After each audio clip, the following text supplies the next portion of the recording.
महाराष्ट्र की राजनीति में एक बार फिर सियासी पारा चढ़ गया है।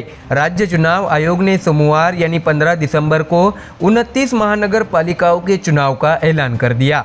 15 जनवरी 2026 को मतदान होगा और 16 जनवरी को नतीजे सामने आएंगे। इसमें देश की सबसे अमीर महानगर पालिका कही जाने वाली मुंबई बीएमसी भी शामिल है। तारीखों के ऐलान के साथ ही महाराष्ट्र की राजनीति पूरी तरह चुनावी मोड में आ गई है। दर्शकों, आपको बता दें कि एक तरफ सत्ताधारी महायुति पूरी तरह तैयार नजर आ रही है, तो दूसरी तरफ विपक्षी महाविकास आघाड़ी अब तक असमंजस में दिख रही है। गठबंधन की तस्वीर साफ होने के बजाय और उलझती जा रही है। ऐसे में दर्शकों, इस बार कांग्रेस और ठाकरे गुट के रिश्तों में ठंडापन साफ नजर आ रहा है। कांग्रेस जहां बीएमसी चुनाव को लेकर अपने दम पर उतरने के संकेत दे रही है, वही शिवसेना उद्धव ठाकरे गुट ने कांग्रेस की बजाय एमएनएस से नजदीकियां बढ़ा ली है।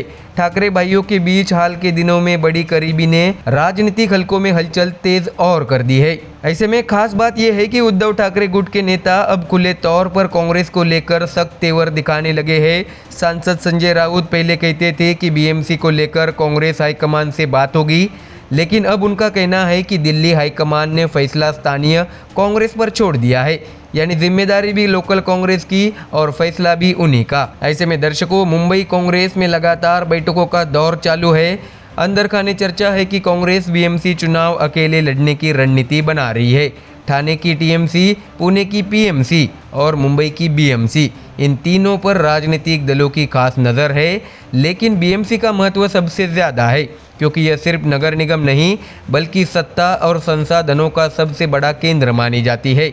ऐसे में दर्शकों, इसी बीच कांग्रेस के वरिष्ठ नेता और विधायक विजय वडेट्टीवार ने बयान देकर तस्वीर और दिलचस्प बना दी। उन्होंने साफ कहा है कि मुंबई की बीएमसी में कांग्रेस शिवसेना यूबीटी के साथ नहीं, लेकिन बाकी महानगर पालिकाओं में यूबीटी और एमएनएस के साथ चुनाव लड़ेगी, यानी एक ही राज्य में अलग अलग शहरों के लिए अलग अलग गठबंधन फॉर्मूला। यह बयान इस बात की ओर इशारा करता है कि महाविकास आघाड़ी अब एकजुट रणनीति के बजाय जहां फायदा व साथ की राजनीति कर रही है, तो वही एक जहां कांग्रेस और शिवसेना के बीच खींचतान दिख रही है, वही शरद पवार के एनसीपी ने खुद को विवाद से दूर रखने की कोशिश की है।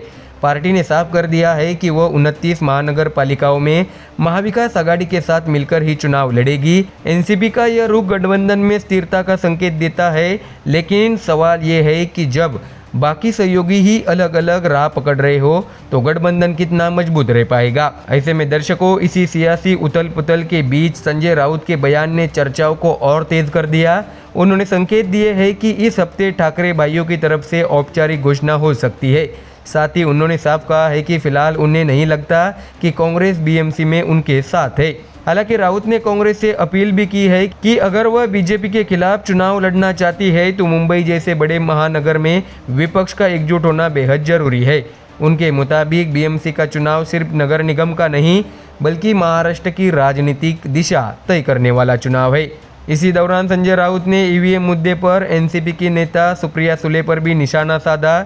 उन्होंने कहा है कि सुप्रिया सुले 4 बार सांसद चुनी गई है और इसमें कई दलों का समर्थन रहा है, जिसमें शिवसेना भी शामिल है। राउत ने याद दिलाया कि सुप्रिया सुले और शरद पवार पहले भी ईवीएम पर सवाल उठा चुके हैं और इस पर प्रेजेंटेशन व डेमोन्स्ट्रेशन दे चुके हैं। ऐसे में अचानक रुख बदलना जनता को भ्रमित करता है। संजय राउत ने यह भी कहा है कि राहुल गांधी के नेतृत्व में चुनावी प्रक्रिया की पारदर्शिता को लेकर जो संघर्ष चल रहा है उसमें ईवीएम का मुद्दा भी शामिल है और विपक्ष को इस पर एकजुट रहना चाहिए। ऐसे में दर्शकों, अब जब बीएमसी समेत 29 महानगर पालिकाओं के चुनाव का बिगुल बज चुका है तो असली सवाल ये है, क्या महाविकास आघाड़ी सिर्फ नाम का गठबंधन रह जाएगा?